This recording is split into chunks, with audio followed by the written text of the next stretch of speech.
All right. Hello, everybody. Welcome back to the channel. I'm here today with a very special guest. We have Amir, who is an equity research analyst from Type F Capital. He is also a co-host on Palantir Weekly.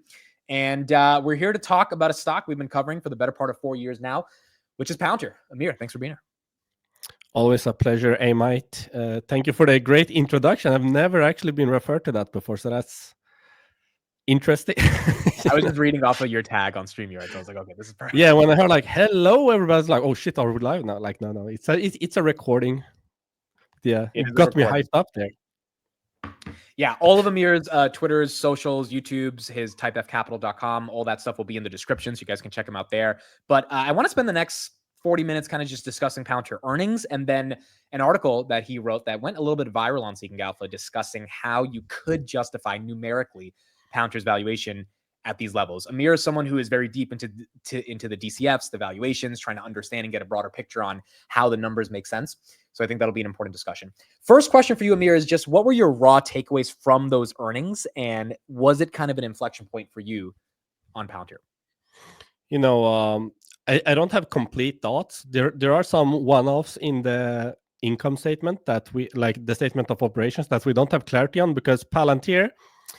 Almost 2 weeks in here, still no 10K out. Come on, Palantir, are you SMCI or something? Come on, give us the 10K. But yeah, no, my initial thoughts were I was kind of shocked. Like a lot of us knew that Palantir sooner or later would have that inflection point where it just clicks. It starts to make sense to the broader audience. And we saw that with all the analyst upgrades. Like I haven't read many of their research reports, their updates after the earnings, but I've seen their revisions of their estimates, and in some cases, like going out, the ones that really try to forecast like far out, like they have more than doubled their estimates for Palantir. So it's kind of crazy. For me personally, there were two things that I was kind of worried about with Palantir's business. And we can get into those later. But one of them was the customer count growth. Like to us that have been following them, we know that like the bootcamps have been scaling up massively. So we kind of expected this exponential growth in customer count. Of course, not every bootcamp is attended by potential customers. That sales cycles might be extended. It's not like you attend and then you sign a contract. That's not how it works. It varies by business to business. But they ran something like 400 bootcamps in Q4 of 2023. No, 300. And then it was up to 600 in Q1 of 2024. Then over 1.2K by Q2. So they were like doubling and doubling and doubling how many bootcamps they ran. So of course, when you're following the business, you're like, well, when's this customer count going to come around? And even like it was starting to slow down, like on a quarter over quarter basis. I was like, oh, it's kind of worrisome because the whole Palantir thesis, I think for a lot of people, hinges on how many customers they can get because they scale up the customers. For those that track net dollar retention, for example, it was 20 for this quarter. That means that essentially 20 out of the 36% growth came from existing customers. That just shows you how important it is that Palantir gets these customers because they acquire them and then over time scale them up as they implement more and more solutions from Palantir. So seeing that make a huge jump in Q4 was massive for me personally because I'm like, okay, it's coming around now. Like this is important, and it sets a growth for the next couple of quarters. Like when you see that customer count is increasing because that net dollar retention is also increasing. And the other thing that I really looked forward to, which I'm not really convinced on yet, and especially given Karp's commentary on the whole thing. Essentially, ever since Palantir went public, from the first earnings call to even this one, like 80% of the earnings calls, they are very pessimistic about Europe. And, there's a lot of growth left in the US specifically. Like they're just getting started. Like they have like 600-700 customers. Like Europe is not even a factor yet. But over time, like if you want to reach those growth rates that a lot of people are envisioning for Palantir, they will have to start getting the international market with them as well. And we know already that they're not going to sell to China, they're not going to sell to Russia or any opposition of the West. So it's kind of limited in geography. Of course, for now, it's all fine. US is growing massively. It's not a concern, but international has been static for like 2-3 years now. So that's kind of concern. That hasn't been resolved yet, but the customer account one was huge. Also, what I looked for specifically was we got an UBS report just prior to Q4 earnings. And that UBS report talked to Palantir clients, Palantir partners, and I don't believe they have a citation from anyone within Palantir. But what they were trying to figure out was, how is AIP being monetized?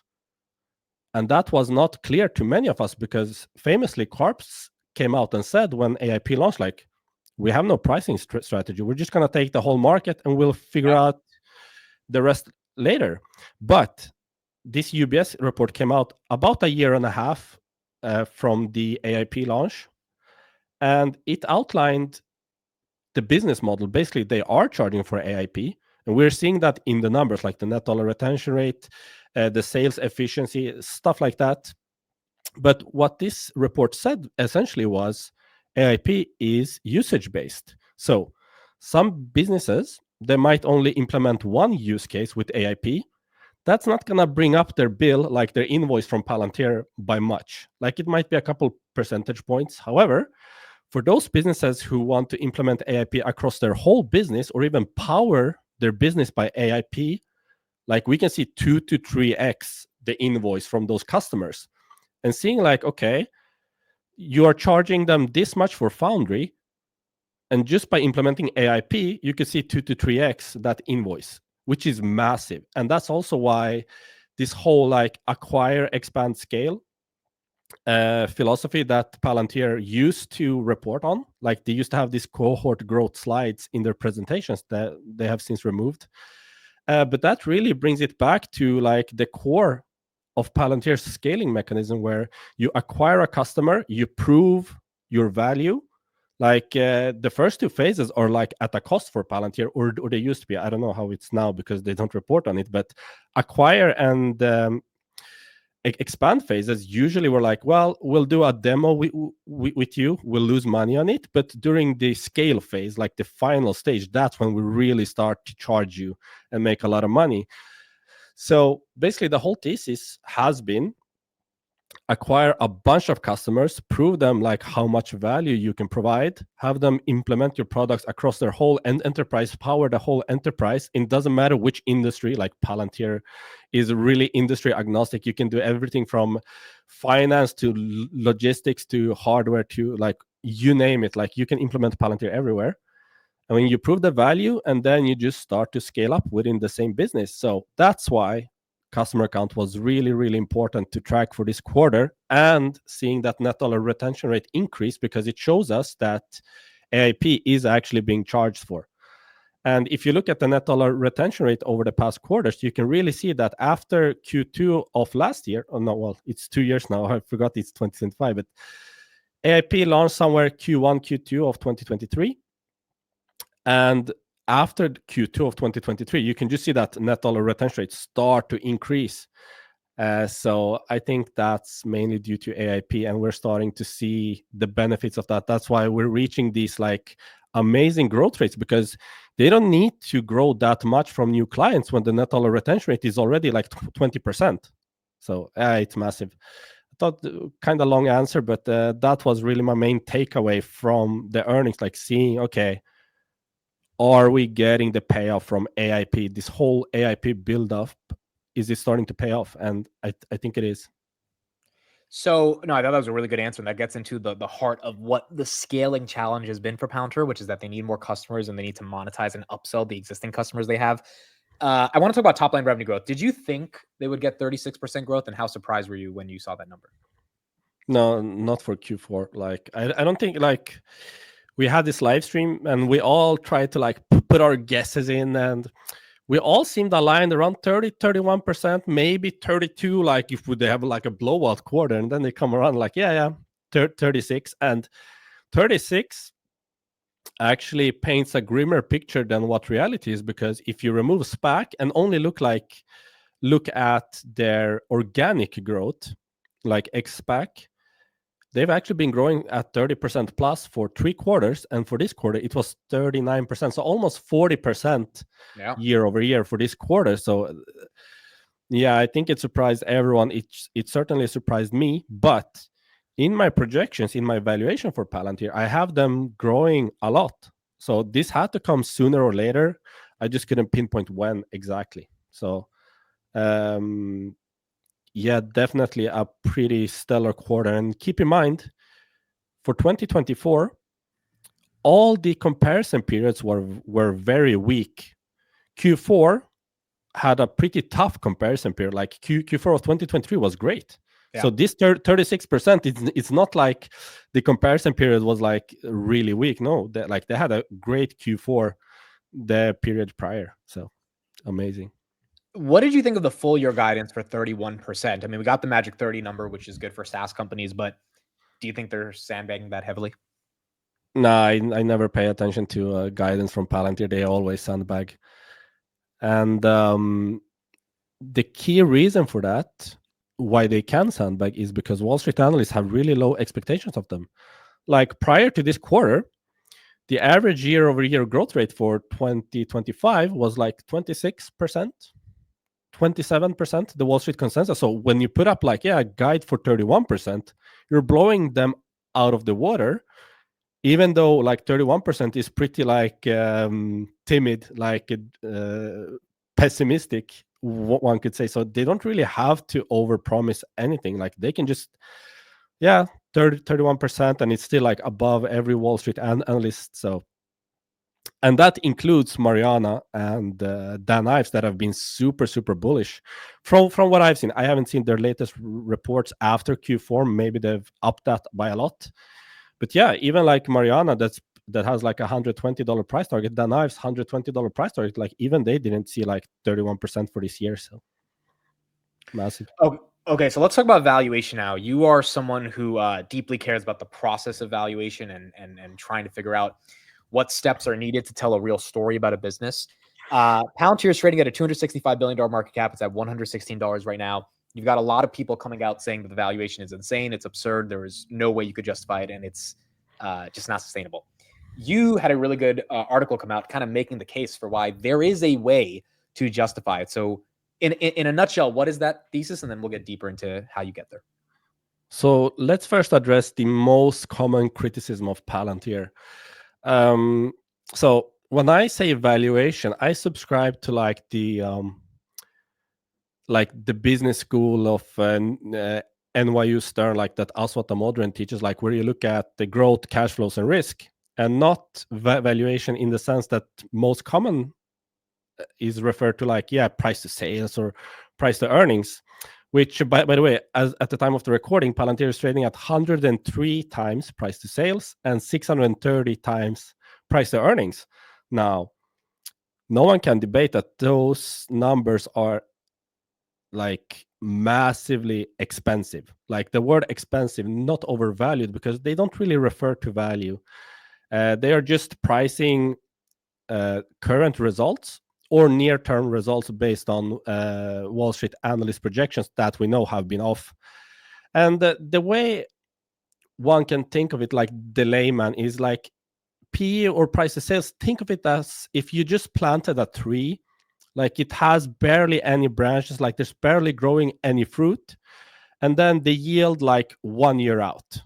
Like you're not going to get any fruit like from that tree. Like it just started growing. Like why are you looking at how much you can farm next year, when the life of the tree is very long, and in time it will grow up and you can farm it like a lot. Like you will yield a lot of fruit in the future because it's still very young. Like why are you looking at this young tree? Like why are you looking at price to sales or price to earnings for a young company? Like people forget that Palantir has been around for 24 years now.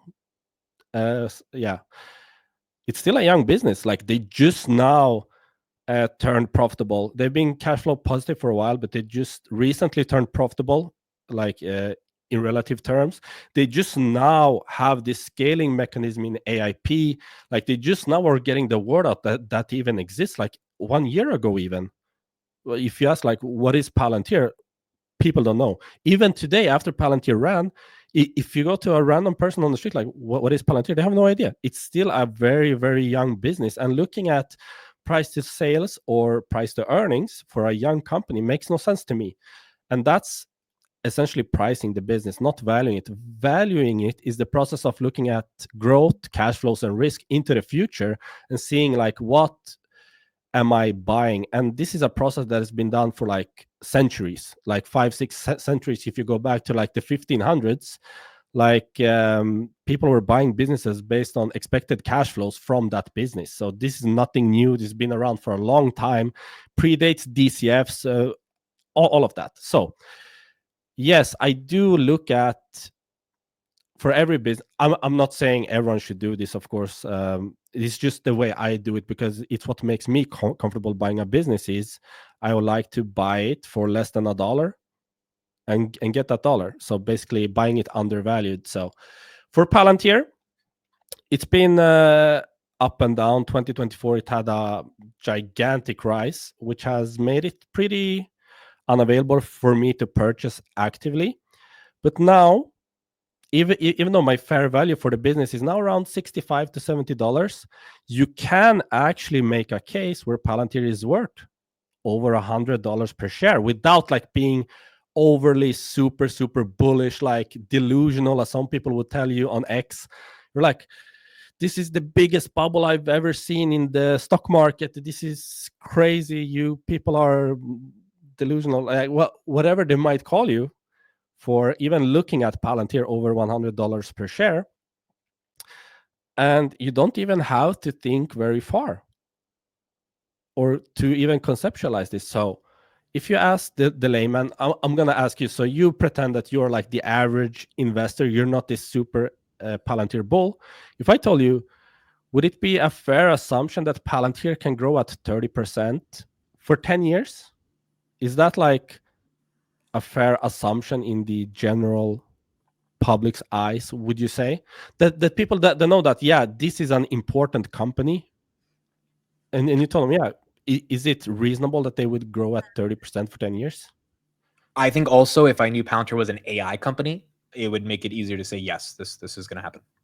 Yeah, and you see them like with the government ramp up, President Trump, the government of Department of Government Efficiency. You're seeing them scale up, getting all of these massive customers in the commercial space, doing all these partnerships, and you're like, yeah, there is a case to be made for 30% growth. They're growing above that now. Okay, so 30% growth, and then you just look at what have been their free cash flow margins the past 2 quarters, around 60%.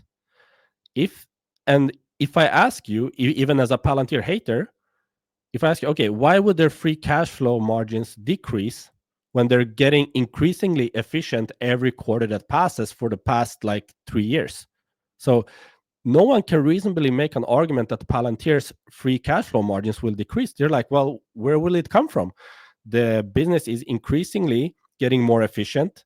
They have a sales strategy that doesn't require a lot of salespeople. Like they do boot camps. Their partners now do boot camps, like their Accenture partnership, PwC. Boot camps are starting to scale up. So this is a very cost-efficient way to do sales, and you can prove value like immediately.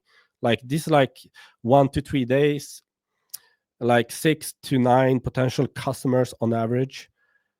And it's just like they're acquiring so many customers, proving value from day one. There's no like sales process that's like 12 months where you have to invest a lot to even get a customer. Like, no, this is very efficient. And increasingly every quarter, they are increasing their margins. So if I ask you, well, they made around 60% free cash flow margins the past 2 quarters. Why would that decrease? Like you can even argue that it's going to increase over time. So you take this 30% for 10 years, and then you assign them 60% free cash flow to the firm margins, and you get over $100 per share. And that's not even like delusion or hyper bull. We're like, yeah, Palantir is gonna take over the world. This is like this is the future, bro, as some haters like to point out. And it's still worth over $100 under those assumptions, which are like, it's not like I'm imagining them doing 60% free cash flow margins. Like they're doing it now for 2 quarters. Yeah. And 30%, it's not like some pipe dream. They're doing it now, and They're it's already guiding getting for it. started. And the thing with Palantir is they grow faster the more they grow. So it's like a compounding effect. A lot of investors are familiar with like how capital compounds. Like if you grow like 8% per year, like there's not many years until it doubles. Like similarly with Palantir, the more customers they get, the more they can compound revenues within those customers, and the more network effects there are, because they have a marketplace where you can build up apps. They have partnerships where they integrate like the whole like flywheel effect. Like the more Palantir grows, the more they grow. Did I frame that correctly? Yeah, the more Palantir grows, the more they grow. Yeah, because they have this insane like network effects that I haven't identified in the market since Meta, basically. So yeah, increasingly more. Here's the next question: is 30% over the next 10 years? I know you said it's not aggressive, but every year it gets harder and harder to do. Do you think there's an argument that it is way too aggressive of an assumption? No, I think doing it the earlier years is more difficult than later on. No, of course, that kind of assumption doesn't work like infinitely. Of course, there's a cap, but we're talking about an early stage business. Like a famous example by Aswat Amodin is like this, like chapter 5 in a 35 chapter book. Like this story hasn't even begun. Like we just got introduced to the characters. Like we haven't even gotten close to the climax of the story or like the ending. This is very early on. So for the next 10 years, like the AI hype cycle is just getting started. They've been doing this for a very, very long time. Essentially, the way we understand it is that this kind of software will be required in enterprises to even start to implement AI solutions. So it's like a requirement. So no, I think for the next 10 years, the later periods will be easier to grow at 30% than the earlier ones, because getting that initial adoption will be the most difficult part. And as we just said, like it's still a relatively unknown company. It's just now starting to get recognized. And the way you can see it is that they actually decelerated their growth from like 40% plus to like 13% year over year. It was like a disaster, and people who didn't understand Palantir, they're like, yeah, so that stock is going bankrupt. They were like free cash flow positive at the time, but like, yeah, they decelerated growth. And if you told them, yeah, in Q4 of 2024, if you told them this a year and a half ago when they grew 13%, you said, yeah, Palantir is going to grow 40% organically. They're like, what are you smoking? No, but it makes sense because they found this scaling lever with the boot camps. And they found AIP where they can like scale up revenues within existing customers. And they are, every year since they went public, they have like launched new products. It's not like we have to envision AIP being the end all be all. Like, no, they are actively developing, and they do this without really increasing R&D costs. So like their employee force is one of the most efficient ones in the market, especially within the whole SaaS space. There is no company that has more efficient employees than Palantir. If you take employees divided by revenue, you can kind of get an employee efficiency score. And I did this. I compared like 40 businesses within the SaaS space, everything from Snowflake, ServiceNow, Salesforce,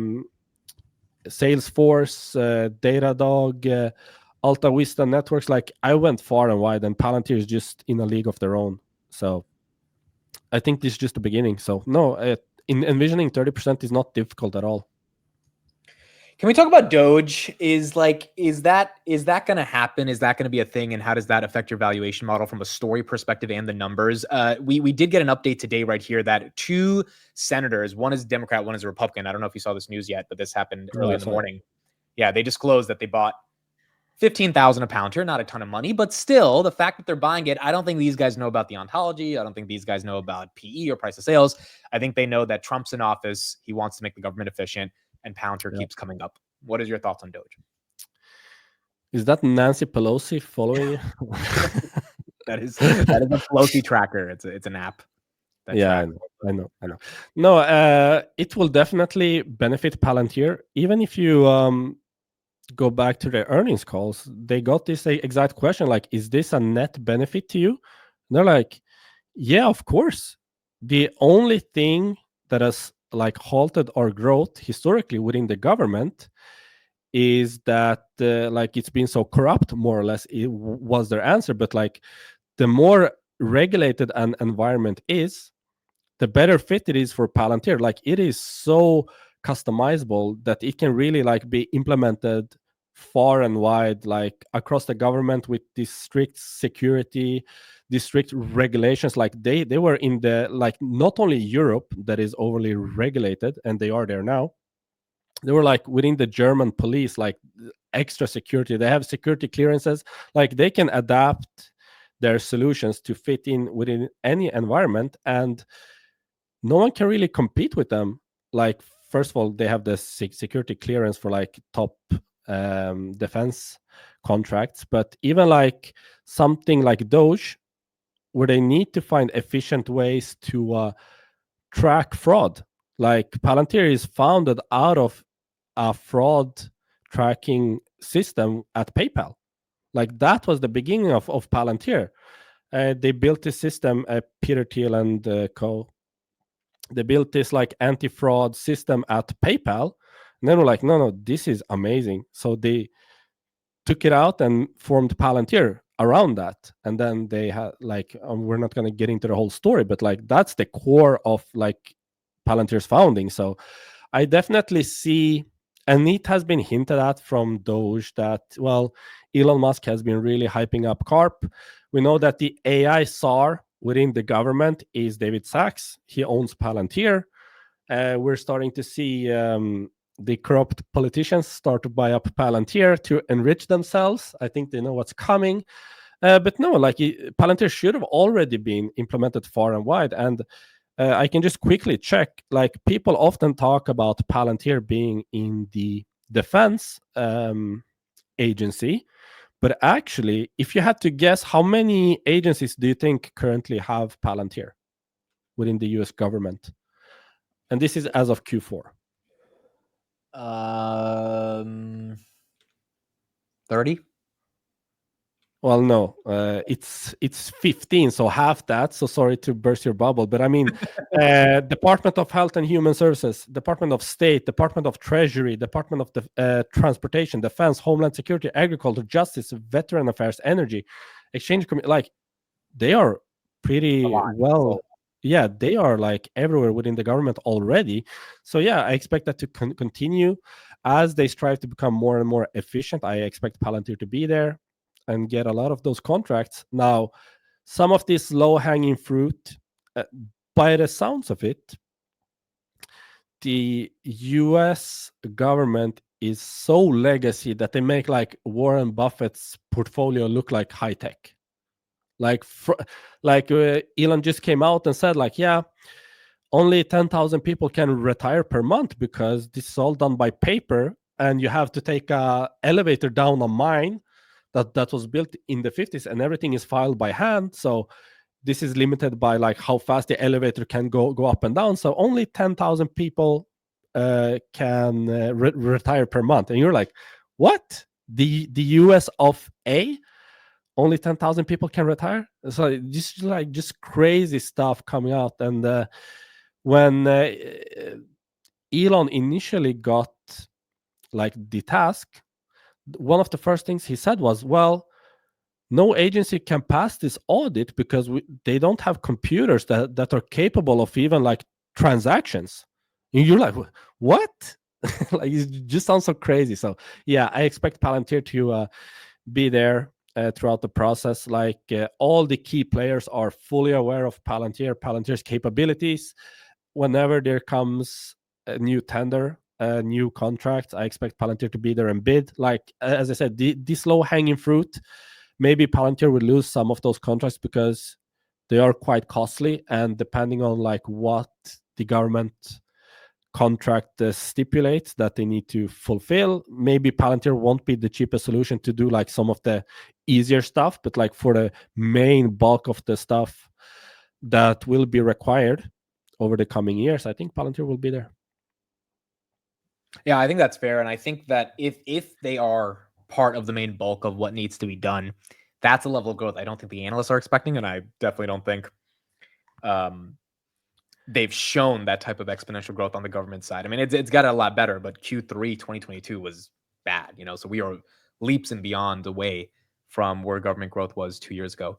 What do you think about international? Karp did an AMA today, and he said essentially Germany is in a kerfuffle right now because energy prices are an issue, GDP is not growing, and they've got an immigration problem, and there's also terrorism going on. All of that's a recipe for disaster. Is there a world where we get to 30%, 40, 50% growth because Germany wakes up and all of Europe wakes up and realizes that Palantir is the solution? Oh yeah, I think last year, 2024, Europe grew, like the euro area grew GDP at 0.8%. That's against the 2.8 of the US and like 5 plus of China. Like it's unsustainable. Like they will have to wake up sooner or later. Like it is going towards that zero and going negative over time. And everything can be traced back to over regulating everything. Like if you look at statistics of businesses fleeing the area, like it is pretty obvious what the issue is. And you can look like, okay, is 0% growth worth this? Like, do we really need to regulate like plastic caps on bottles? Do we really need to like make everything such a tedious process? Like when Trump spoke at Davos recently, he gave this example of him wanting to build out real estate in, I believe it was Ireland or UK, one of those islands, and he said, "Yeah, like I had a deal ready. I was ready to build and pour billions into this, and then the EU like regulators told me, yeah, you'll have your permit decision in a couple of years." And he's like, "Years? Okay, I'm out." Like just like that. Like no way. So it is pretty obvious what the problem is. I believe Europe will come around. They will have to. We know that Palantir is actually active across multiple agencies. I know they are in Sweden, where I'm from, in Denmark, Germany, historically, with a bit of ups and downs depending on regulators. UK, the NHS, huge deal there. They're showing some massive cost cutting and progress within the NHS. If you look at hospital beds being made available and stuff like just look at the statistics of the result of implementing Palantir. It is amazing over there. So yeah, I think they will have to wake up, or we're pretty doomed over here in Europe. I think it's just a matter of time. And I think under Trump, he really puts the pressure on world leaders, unlike anything I believe President Biden was able to. I mean, we're just hearing now that he was in talks with Putin to stop the Ukraine war, which means that Palantir will be implemented and funded by BlackRock to rebuild Ukraine. So we have a source there. We know that he stopped pretty much. He was the main force behind the ceasefire in Gaza. Like stuff happens, and he's just been president for like three weeks. A lot of things are happening. He's been very critical of Europe and the world leaders. Just now, a day ago or so, Macron from France comes out. Yeah, we're not even part of this AI race. We need to invest a lot. So I think they are coming around to it. I think Trump is pressuring them to it. And in terms of Palantir's growth for the next 10 years, they don't really need Europe. We know that internationally they are growing pretty well in Japan. For example, Fujitsu has built over 100 apps themselves, like in-house, over 100 apps. Like they are like creating a whole new business out of Palantir, where they have this new business arm where they build apps and distribute that solutions to their own customers, like through Palantir, like as a real like leverage. And we know that they're big in South Korea. They have a lot of contracts there. For example, Honda is major one with the ship software. So they are expanding globally, getting more and more recognition. Europe will come around, but I believe like they don't need Europe to grow at 30% or even 40%. I think I have them reaching like 50% plus just in the government alone in the US. So Right. yeah. Okay. Last question for you. And I guess this one's more about like Karp and leadership from what you got on the call. I mean, what do you think of this guy? Like he's doing it. We're doing it. He's doing it, right? That great moment. Like at some level, I think a lot of the valuation also is being driven by the belief in him. He's executing. Do you think he keeps executing? I never. Okay, I'm gonna be honest here, and a lot of people might hate me for this. I love Karp. Let's get that straight. Before I even say anything, I love Karp. I think he's the right man for Palantir, like the key man. Like there's a huge key man risk here. I never appreciated any of this philosophy stuff. It goes way above my head. I know you We are did the podcast 2 years ago where you said the same thing that you're saying right now. you are the complete opposite. Where you love this philosophy stuff. You're like, oh my god, I can connect with Karp on a whole new level. I'm like, show me the numbers, man. Yeah. And he is delivering the numbers. And despite that, like not getting like I never read his like letters with the like earnings, like the Karp letters. And I know some people will be like, what? They're like the holy grail, like they're the scripture for this cult. Some people swear by them. I never read them. I don't care. So sorry. I do love Karp. I love the way he talks, what he stands for, what his mission statement is, and all of that translates to Palantir and Palantir's culture, and they're really differentiating themselves. So I understand the importance of Karp. I just don't get this philosophy stuff. But that aside, this is leading up to Q4. His heartfelt speech to individual investors, or even before he got to that ending part, like just answering Dan Ives' question, seeing him start to tear up and see the passion in his eyes, like that was a special, magical moment. I don't believe, like, for people that have been investors, I've listened to countless earnings calls for countless businesses, listened to countless CEOs. I've never felt a connection to a CEO the way I did there. I don't suspect that I will ever feel that again, because as I mentioned, like I just care about the numbers. Like, give me the numbers and I will tell you if you're a good CEO or not.